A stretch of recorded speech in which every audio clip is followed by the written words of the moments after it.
Tämä on Haminan retken ensimmäinen kohde, Kanttarellikivi. Niin, tää tuolta takapäin huudellaan. Tää on tämmönen Mona Lisa-efekti, että luulin sitä isommaksi. Tää ei tosiaan mikään mahdottoman isoa, mutta on erikoisen mallinen. Ja täällä muuten kanttarellimainen vaikutelma sen kun vaan lisääntyy. Tämähän jo melkein poimis mukaansa tästä, jos ei olisi noin iso kuitenkin. Ja kyllä tänne alle mahtuu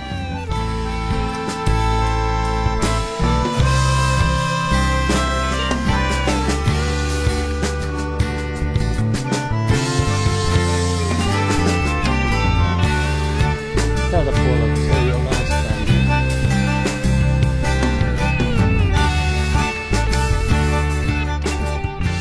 Omalla vastuulla. Tämä torni ei ole kovin hätkäinen.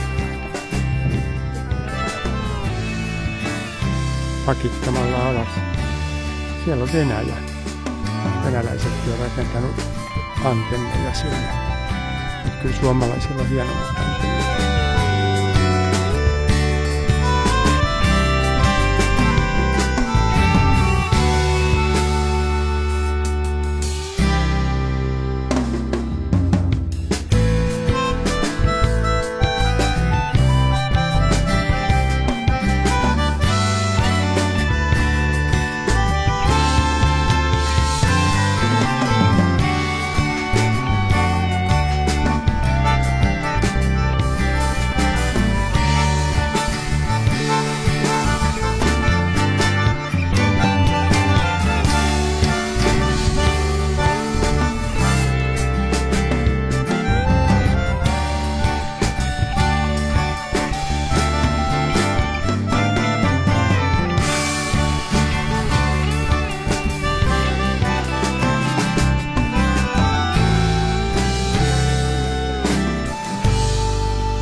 Törriäiset on herännyt.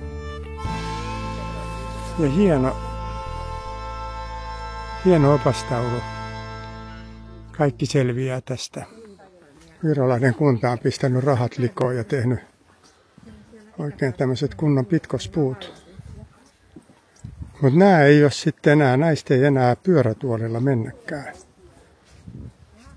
Söpö opaspaalu, kun siinä on sitten töyhtötiainen ja pikkusieppoa näytetään oikein, että jos sattuu näkemään.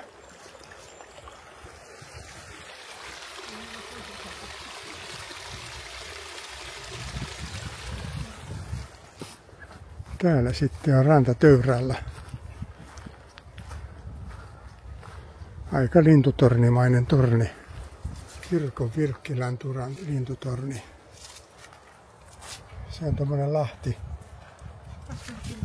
Tommonen lahden pohja, mihin pääsee observoimaan lintuja.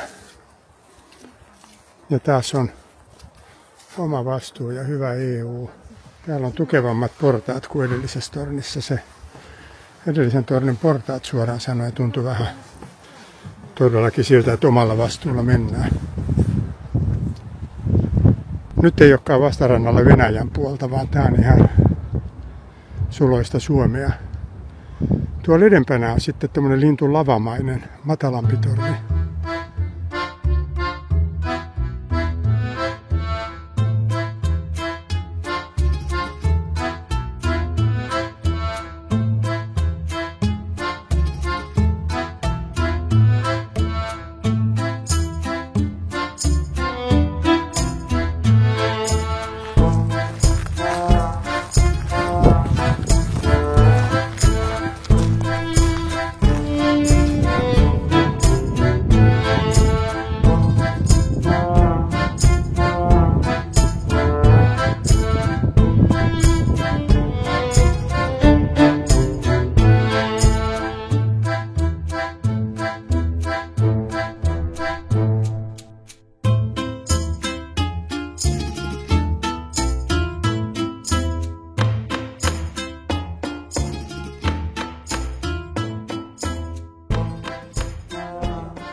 ikkunavessa. Aika hieno. Toi ovi on lukkoon, mutta tällä pääsee sitten toisesta ovesta. Mutta se on kyllä miten ne kymmet jättää. Mä vaihdan toiset housut. Ja hienot kultatapetit seinällä. Mutta tämä mikä täällä on kaikkein hienointa on se, että täällä on parveke. Aitoa funkkista. Ja parvekkeelta näkyy raatihuone. Kunnon näköala vanhaan Haminaan ja tuolla meidän auto.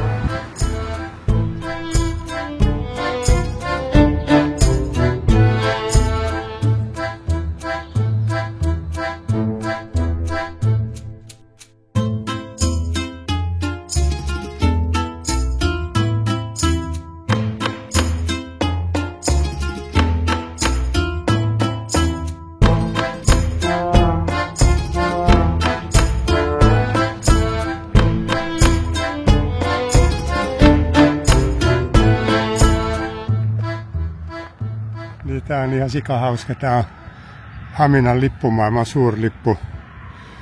Kiljunen meni tilaamaan venäläiseltä firmalta tolpan. Aika hauska.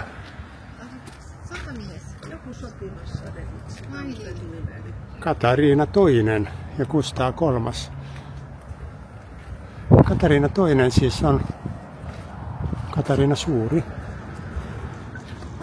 Joo, Haminan rauha. Siinä oikein selvällä venäjän kielellä 1809. Suomen tulevaisuus, sitähän niin kuin jotkut sanoo, että se on ollut ihan järjettömän hyvä jättipotti.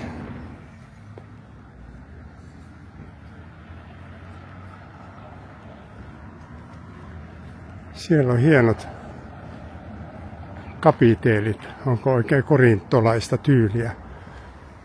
Pikkasen kultaus ripsuu. Tässä on nyt ristikatolla, että tämä on kirkoksi Johanneksen kirkko. Tässä on raatihuone. Se on aika lailla tip-top kunnossa. Ai tuolla on kirkko. Ja sitten tässä on kirkko. Ja tästähän mä väitän, että tässä on hyvin venäläinen tunnelma. Joo, Pietari-Paavalin ortodoksinen kirkko, terrakotan värinen, muodoltaan bysanttilaistyyppinen pyörötemppeli 1837. Joo, kyllä se on tosiaan niin venäläisen näköinen pytinki, että tästä tuskin kirkko venäläisemmäksi muuttuu. Ja sehän on siis poltettua savea terrakotta.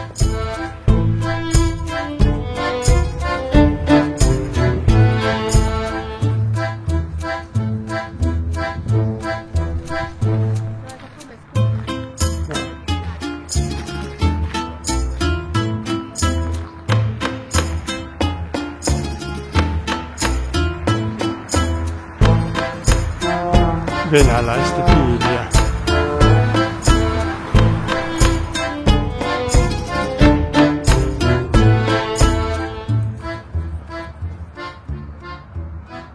Löytöretkiä linnoituspolulla. Ja tää on lipputorni.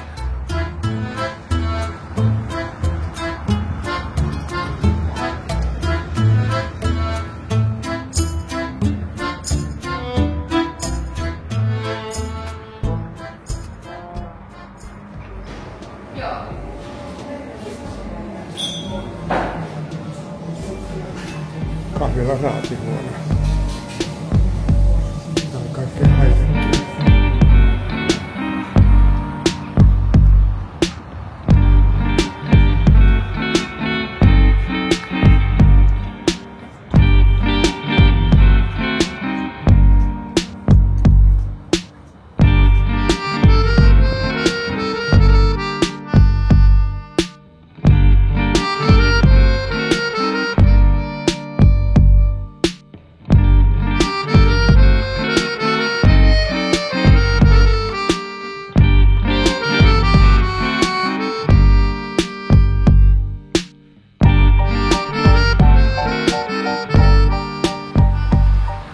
Joo, tää on tosiaan aika tämmönen bunkkerihenkinen ostokeskus, mutta kyllä siellä jotain virkistystoimintaa on. Tää anniskeleva parturi on tietysti todella hupaisa.